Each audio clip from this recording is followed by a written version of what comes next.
नमस्कार बच्चों, इस वीडियो लेक्चर में हम लोग क्वेश्चंस डिस्कस करेंगे और ये जो क्वेश्चंस होने वाले हैं सीबीएसई बोर्ड के लिए बहुत ज़्यादा इंपॉर्टेंट होने वाले हैं। जो सीबीएसई बोर्ड टर्म 2 का एग्जामिनेशन होने वाला है उससे रिलेटेड हम लोग क्वेश्चंस को डिस्कस करेंगे और बहुत आराम आराम से डिस्कस करेंगे। एक एक पॉइंट आप लोग को बताएंगे जिससे आप लोग का ये चैप्टर और क्वेश्चन जितने भी हैं ये सारे के सारे अच्छे से क्लियर हो जाए। तो चलिए स्टार्ट करते हैं। फर्स्ट क्वेश्चन को देखते हैं। इसमें कहा गया, why did Gandhi ji support the Khilafat issue. अब देखिए, खिलाफत इशू भारत में नहीं था, ये मेनली अगर देखा जाए तो टर्की में हुआ था। अब पूछा गया है कि गांधी जी ने खिलाफत इशू को सपोर्ट क्यों किया था, उसके मेन रीज़न हम लोग को बताने हैं। तो देखिए आंसर में क्या दिया गया, आंसर में कहा गया है Gandhi ji felt the need to launch a more broad based movement in India. तो देखिए अभी तक जो भी मूवमेंट लॉन्च हुए थे भारत में वो बहुत छोटे स्तर के थे। उसमें सारे के सारे लोग, जैसे हिंदूज हो गए सारे, मुस्लिम्स हो गए सारे, ये नहीं मिलके लड़ाई करते थे या कह सकते हैं मिलके रिवोल्यूशन करते थे, ऐसा नहीं देखा गया था। सब अपना कहीं ना कहीं अलग अलग जगहों पे रिवोल्यूशन करते थे।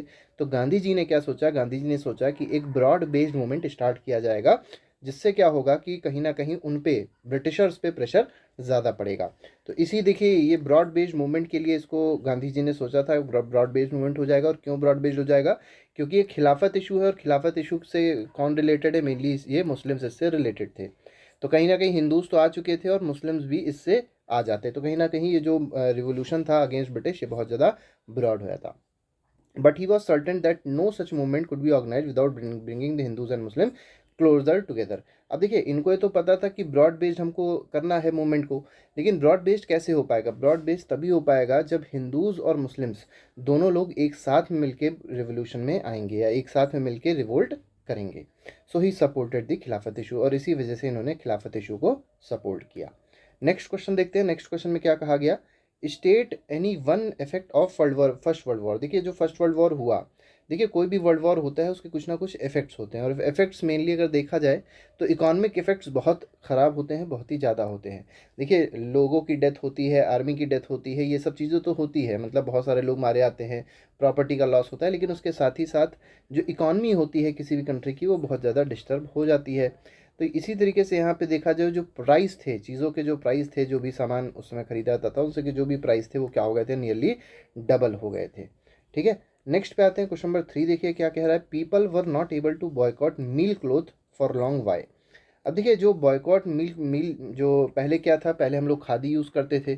अब पहले खादी यूज़ करते थे तब तक तो बहुत अच्छा चल रहा था, लेकिन उसके बाद में जो मील्स थी, जो फैक्ट्री इंपोर्ट होके कपड़े आते थे बड़े सस्ते हुआ करते थे, तो लोगों ने उसको यूज़ करना स्टार्ट कर दिया। अब बोला गया इसको बॉयकॉट करना, मतलब जो स्वदेशी और बॉयकॉट मूवमेंट आई थी तो उसमें ये कहा गया मेनली कि हम लोग इसको बॉयकॉट करेंगे, यानी गुड्स को जो बाहर से आते हैं उनको बॉयकॉट कर देंगे। अब लेकिन इसको बॉयकॉट करना इतना आसान नहीं था। क्यों नहीं आसान था ये आपसे मेनली पूछा गया है। क्यों नहीं आसान था, तो मेनली इसका रीज़न ये है कि खादी क्लॉथ जो था, अब खादी क्या है, हाँ, मतलब ये हैंडलूम है, मतलब हाथ से बनाया जाता था, पूरा महंगा पड़ता था, तो ये ज़्यादा एक्सपेंसिव था as compared to mill cloth. ठीक है, मील से जो क्लॉथ आता था, ये कह सकते हैं मिल से जो क्लॉथ आता था वो सस्ता होता था। इसकी वजह से उसको जो मील क्लॉथ है उसको बॉयकॉट करना आसान नहीं था। नेक्स्ट पे देखते हैं। नेक्स्ट क्वेश्चन, क्वेश्चन नंबर 4 क्या कह रहा है, why did why did Mahatma Gandhi organise satyagraha in the Kheda district of Gujarat in 1970। तो देखिए दो बात आपको यहाँ से पता चलती है। पहली बात ये पता चलती है कि खेदा डिस्ट्रिक्ट कहाँ पे है, तो ये गुजरात में है। और जो सत्याग्रह हुआ खेदा डिस्ट्रिक्ट में वो कब हुआ था, 1917 में हुआ था। लेकिन आपको क्वेश्चन में क्या बताना है कि क्यों हुआ था ये जो खेदा डिस्ट्रिक्ट में सत्याग्रह हुआ था, ये किस वजह से हुआ था, इसका मेन रीज़न आपको बताना है क्या था। तो देखिए इसका आंसर आपको दिया गया, peasants affected from crop failure. अब देखिए पीजेंट्स के साथ एक बहुत बड़ी दिक्कत आ गई थी कि क्रॉप फेलियर हो गया था उस समय, और साथ ही साथ प्लेग भी आ गया था। जैसे आपने देखा अभी कोविड आ गया था इसी समय 1917 की बात, 1917 की बात करी जाए तो वहाँ पर क्या आ गया था, उस जगह पे खेदा डिस्ट्रिक्ट में प्लेग आ गया था। ठीक है, प्लेग आ गया, क्रॉप फेलियर भी हो गया, तो कहीं ना कहीं किसानों का बहुत ज़्यादा घाटा हो गया, उनको कोई मतलब कोई भी उनको प्रोडक्टिविटी नहीं मिल पाई, बहुत सारी उनके दिक्कतें हो गई। लेकिन फिर भी क्या था कि जो ब्रिटिशर्स थे वो रेवेन्यू कलेक्शन में जुटे हुए थे, मतलब उनको पैसा चाहिए ही चाहिए था, टैक्सेस चाहिए ही चाहिए थे, चाहे कैसे भी आए। ठीक है, तो इसी का कहीं ना कहीं अपोज किया गया, तो गांधी जी ने सत्याग्रह को ऑर्गेनाइज किया था खेदा डिस्ट्रिक्ट में। ठीक है,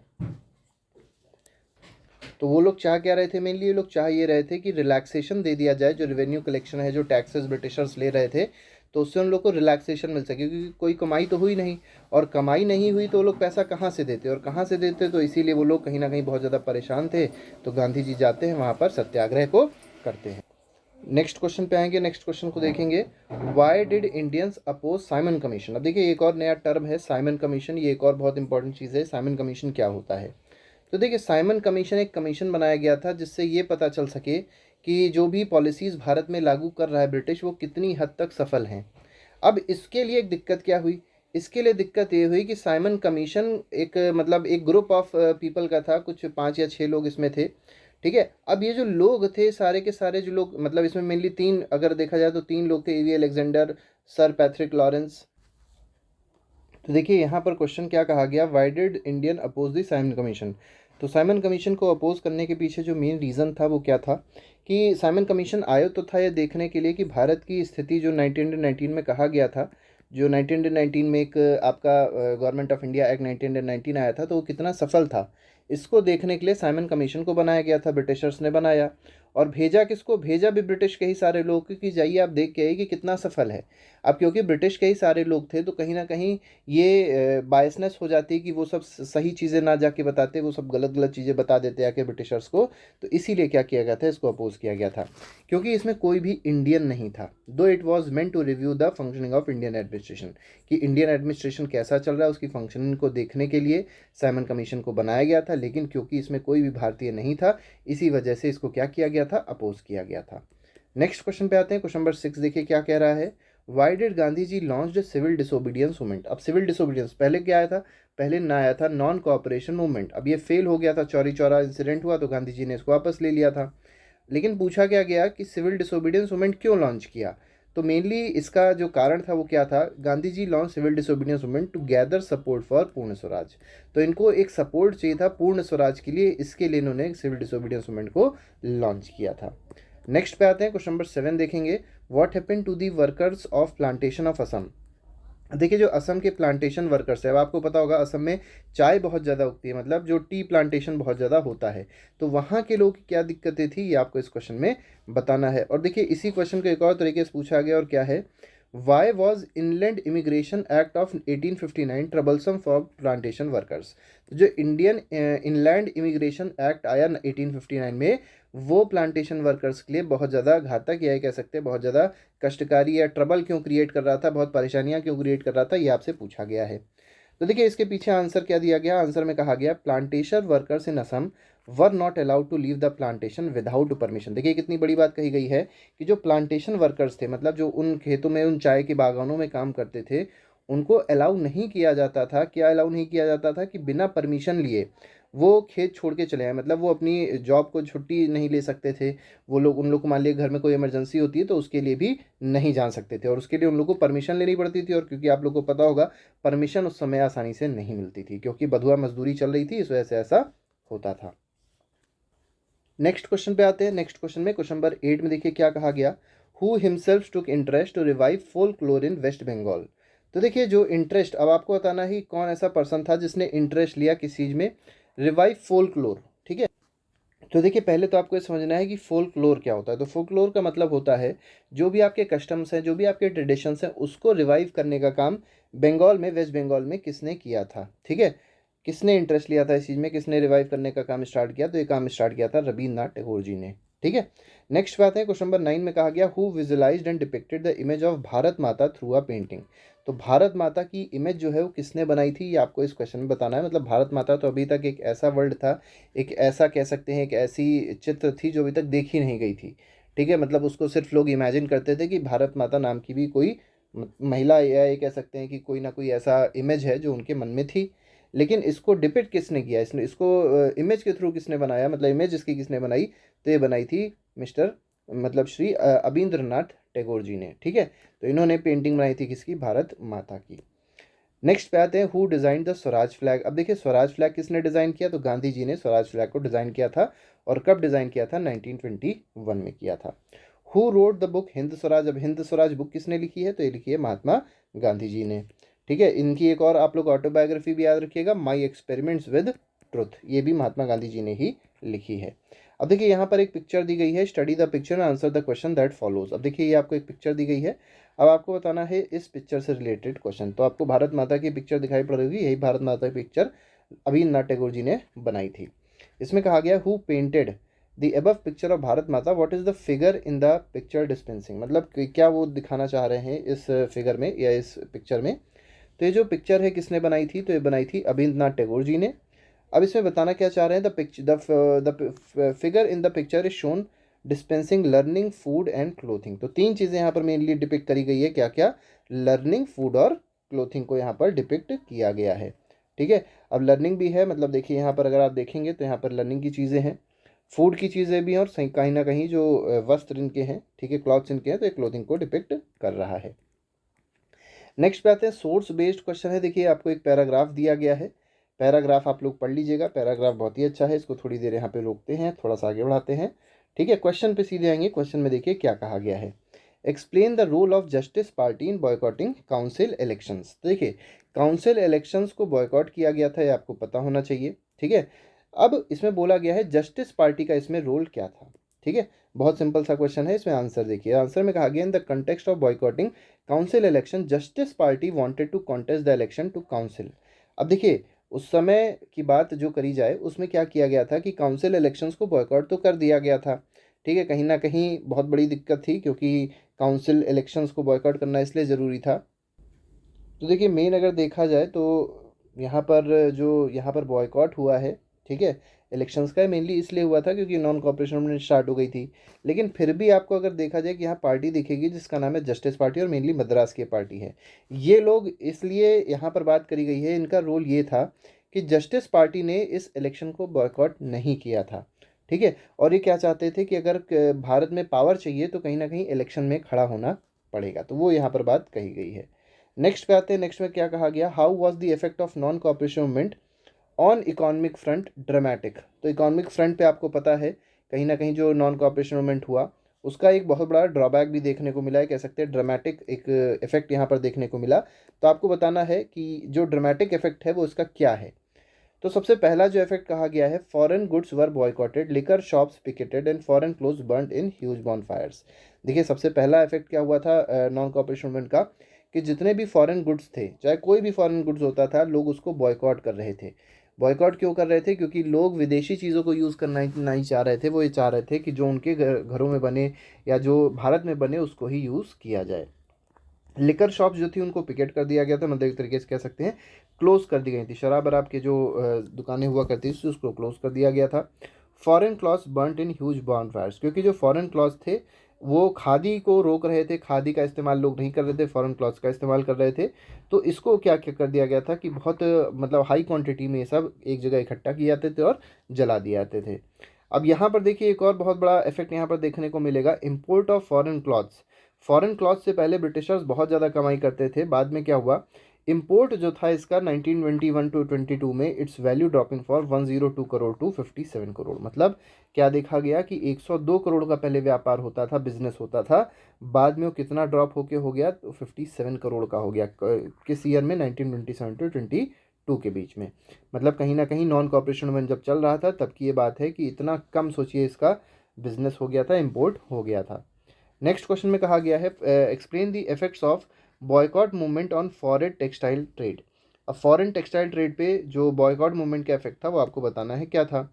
boycott movement led to a great change in foreign textile trade where merchants and traders refused. अब देखिए क्योंकि फॉरेन क्लोथ्स जलाए जा रहे थे, कहीं ना कहीं डिमांड भी कम हो गई थी, तो क्या हुआ, मर्चेंट्स जो थे और जो ट्रेडर्स थे, मर्चेंट्स और ट्रेडर्स मतलब एक तरीके से कह सकते हैं आप लोग व्यापारी जो थे, इन लोग ने मना कर दिया था कि फॉरेन गुड्स और जो भी फॉरेन गुड्स है उसको ट्रेड ये लोग नहीं करेंगे। Indian textile mills and handloom went up. जो भारत में टेक्सटाइल मिल्स थी, भारत में जो हैंडलूम था, फिर क्योंकि फॉरेन के गुड्स बंद हो गए तो इन सबको आगे बढ़ना था, तो कहीं ना कहीं इनका बहुत ज़्यादा प्रॉफिट होने लग गया, इनकी बहुत ज़्यादा डिमांड होने लग गई। ठीक है, जो भारत में चीज़ें बन रही थी, जो भारत में टेक्सटाइल बन रहा था, भारत की टेक्सटाइल मिल्स में जो चीज़ें बन रही थी वो सब चीज़ों की डिमांड बढ़ गई। नेक्स्ट पे आते हैं, देखिए रॉलेट एक्ट पे बेस्ड आपको एक सोर्स बेस्ड क्वेश्चन मिलेगा, ये आपको पहले एक सोर्स मिल रहा है। ठीक है, यहाँ पे नॉन कॉर्पोरेशन मूवमेंट के बारे में बात करी गई है, फिर सॉल्ट मार्च के बारे में बात करी गई है, सिविल डिसोबीडियंस मूवमेंट। तो देखिए यहाँ पर पहला क्वेश्चन देखते हैं क्या कहा गया, जो कि रॉलेट एक्ट से रिलेटेड है। Which famous incident followed protest after the हड़ताल ऑन April 6। ठीक है। तो आपको बताना है अप्रैल 6 को जो हड़ताल हुई थी उसके बाद कौन सा इंसिडेंट हुआ था। ठीक है। तो 6 अप्रैल को हड़ताल हुई थी, उसके बाद जो इंसिडेंट हुआ था वो था जलियांवाला बाग। ठीक है। और ये कब हुआ था? 13 अप्रैल को हुआ था। तो इसको एक बार पढ़ लेते हैं आंसर को। आंसर देखिए क्या कह रहा है। आफ्टर द हड़ताल अगेंस्ट रॉलेट एक्ट। तो रॉलेट एक्ट के अगेंस्ट, अब रॉलेट एक्ट क्या था? रॉलेट एक्ट में मेनली ये कहा गया था कि अगर कोई भी इंडिया का पर्सन कोई भी एंटी नेशनल एक्टिविटीज़ में इन्वॉल्व होता पाया जाएगा तो उसको बिना ट्रायल के जेल में बंद कर दिया जाएगा और उसकी कोई भी बात सुनी नहीं जाएगी। तो ये कहीं ना कहीं बहुत ही खतरनाक नियम था और इससे दो लोगों को मेनली बंद कर दिया गया था। बहुत बड़े जो लीडर्स हुआ करते थे, एक थे सैफुद्दीन किचलू और एक थे कौन? एक थे डॉक्टर सत्यपाल। तो इन दोनों को बंद कर दिया गया था। तो इसी के अगेंस्ट कहीं ना कहीं लोग बहुत ज़्यादा गुस्सा थे और इन लोगों ने हड़ताल कर दी थी। कब? 6 अप्रैल को।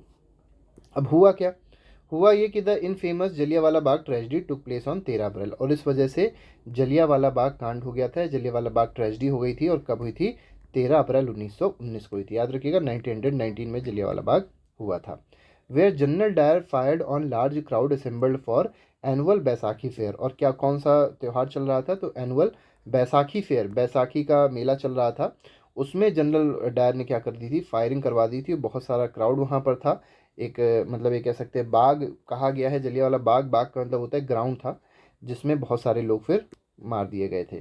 ठीक है। Spread terror among the Satya in this incident, thousand of people died. देखिए कहा भी गया है थाउजेंड्स ऑफ पीपल जो थे वो इसमें मारे गए थे। अब यहाँ पर जो अगला क्वेश्चन दिया गया है वो है नॉन कॉपरेशन मूवमेंट से रिलेटेड। इसमें देखिए क्या कहा गया। List two methods that Gandhi ji proposed to adopt to launch the non cooperation movement. ठीक है। तो देखिए नॉन कॉपरेशन मूवमेंट जो स्टार्ट करनी थी, जो लॉन्च करनी थी, उसके लिए जो दो मेथड इन्होंने बताए थे गांधी जी ने कि किस तरीके से नॉन कॉपरेशन मूवमेंट को लोग फॉलो करेंगे, ये मेनली आपको इस क्वेश्चन में बताना है। तो देखिए पहला इन्होंने जो मेथड बताया उसमें इन्होंने क्या कहा, यहाँ पर देखिए 2 पॉइंट दिए गए हैं। फर्स्ट पॉइंट कहा गया है people should surrender the titles. अब देखिए लोगों को क्या करते थे ब्रिटिशर्स? टाइटल्स देते थे। जैसे आपको पता होगा रविन्द्रनाथ टैगोर जी को सर का टाइटल दिया गया था। सर का टाइटल दिया गया था तो जब इनको देखा इन्होंने कि जलियांवाला बाग में बहुत सारा अत्याचार हुआ है, बहुत नरसंहार एक तरीके से किया गया है, तो इन्होंने सर का टाइटल क्या कर दिया था? ब्रिटिशर्स को वापस कर दिया था कि भैया अपना टाइटल अपने पास ही रखो। ठीक है। तो यहाँ पर ये चीज़ गांधी जी ने बताई थी लोगों को कि जो टाइटल्स दिए गए हैं, जो अवार्ड्स दिए गए हैं, जो रिवॉर्ड्स दिए गए हैं, ठीक है, ये सब चीज़ें गवर्नमेंट को आप क्या कर दीजिए? वापस कर दीजिए। कोई भी अगर फेवर आपको देती है गवर्नमेंट तो वो सब चीज़ें वापस कर दिए सरकार को, क्योंकि सरकार हमारी नहीं है, सरकार ब्रिटिशर की। और ब्रिटिशर क्या कर रहे हैं? हम पे अत्याचार कर रहे हैं। हम पर कौन? मतलब इंडियंस पे अत्याचार कर रहे हैं। ऐसा गांधी जी ने प्रपोज किया था किसमें? नॉन कॉपरेशन मूवमेंट में। इसके बाद बात करी गई है, दूसरी बात इन्होंने क्या कही थी? They should boycott all services under government control. अब देखिए जैसे आज अगर देखें, आज की बात क्या है कि हर आदमी सरकारी नौकरी करना चाहता है, गवर्नमेंट की जॉब में जाना चाहता है। उस समय की बात ये थी गवर्नमेंट हमारी नहीं थी, गवर्नमेंट थी ब्रिटिशर की। और गांधी जी ने कहा था कि जो लोग गवर्नमेंट की जॉब में है या गवर्नमेंट की नौकरी कर रहे हैं, गवर्नमेंट की सर्विसेज कर रहे हैं, उनको छोड़ दें। ठीक है। जैसे अगर कोई एजुकेशनल इंस्टीट्यूशन में है, कोई लीगल प्रैक्टिस कर रहा है, पॉलिटिकल मिलिट्री में है, क्योंकि उस समय अगर देखा जाए तो मिलिट्री जो हुआ करती थी ब्रिटिशर्स की, उसमें ज़्यादातर लोग कौन होते थे? इंडियंस ही हुआ करते थे। तो कहीं ना कहीं दिक्कत यही थी कि इंडियंस ही इंडियंस को मार रहे थे। तो गांधी जी ने यही कहा कि ये इसको ख़त्म करने की बहुत ज़्यादा ज़रूरत है। This meant living schools college and offices. मतलब इन्होंने गांधी जी ने क्या कहा था कि गवर्नमेंट के जो स्कूल्स हैं, गवर्नमेंट के जो कोर्ट्स हैं, कॉलेजेस हैं और ऑफिसेज हैं, इनको बिल्कुल त्याग दिया जाए, इनको बॉयकॉट कर दिया जाए। नेक्स्ट पे आते हैं सॉल्ट मार्च और सिविल डिसोबीडियंस मूवमेंट से रिलेटेड। देखिए जो क्वेश्चन पूछा गया उसको देख लेते हैं क्या है। इसमें कहा गया है why was salt chosen as symbol of national unity. अब देखिए कितनी छोटी सी चीज़ है, नमक। ठीक है। अब गांधी जी ने सॉल्ट को ही नेशनल यूनिटी के लिए क्यों चुना था? सॉल्ट मार्च ही क्यों चुनी? अरे कुछ और चीज़ चुन लेते, लेकिन सॉल्ट मार्च क्यों चुनी? इसके पीछे एक रीज़न है। क्या रीज़न है? Salt was chosen as symbol of national unity because it was only the item use by all rich. अब देखिए यहाँ पर क्या बात करी गई है कि सॉल्ट ही सिर्फ एक ऐसा आइटम था जो सभी लोग यूज़ कर सकते थे। मतलब जो सभी लोग यूज़ करते थे, चाहे वो रिच हो या वो पुअर हो। तो कहीं ना कहीं सॉल्ट क्या करता था? सारे लोगों को एक साथ लेके आ जाता था। अब जैसे मान लिया सॉल्ट है, अगर आप सॉल्ट देखेंगे आज मान लिया 20 रुपए का मिल रहा है, कल जो आज की गवर्नमेंट है वो इसको 100 रुपए का कर दे, तो सॉल्ट तो सभी के घरों में यूज़ होता है ना, चाहे गरीब से गरीब का को परिवार हो या बहुत अमीर परिवार हो, दोनों लोग इस सॉल्ट को 100 रुपये में ही खरीदेंगे। और जब 100 रुपये में खरीदेंगे तो गुस्सा भी होंगे सरकार से कि सरकार ने बताओ 20 रुपये का सॉल्ट जो था उसको 5 गुना रेट कर दिया, 100 रुपये में कर दिया। तो उस ये ऐसा ही कुछ उस समय भी कंडीशंस प्रिवेल हुई थी, जिस वजह से गांधी जी ने देखा कि सॉल्ट एक ऐसा मीडियम है जिससे हम लोग सारे लोगों को यूनाइट कर सकते हैं, सारे लोग के अंदर एक ब्रिटिशर के खिलाफ, ब्रिटिशर के अगेंस्ट एक फीलिंग को जनरेट कर सकते हैं। तो इसीलिए सॉल्ट को यहाँ पर यूज़ किया गया था नेशनल यूनिटी के सिंबल के लिए। इसके बाद जो शॉर्ट टाइप क्वेश्चंस हैं वो हम लोग अगले लेक्चर पे डिस्कस करेंगे। अभी के लिए फ़िलहाल हम लोग यहीं तक बात करेंगे, जो भी हम लोग ने वेरी शॉर्ट क्वेश्चन डिस्कस किए हैं। तो आगे के लेक्चर्स के बने रहने के लिए आप लोग चैनल को सब्सक्राइब जरूर कर लीजिएगा और वीडियो को जरूर लाइक और शेयर कर दीजिएगा। तो आज के लिए फ़िलहाल इतना ही। Thank you very much. Good bye. जय हिंद।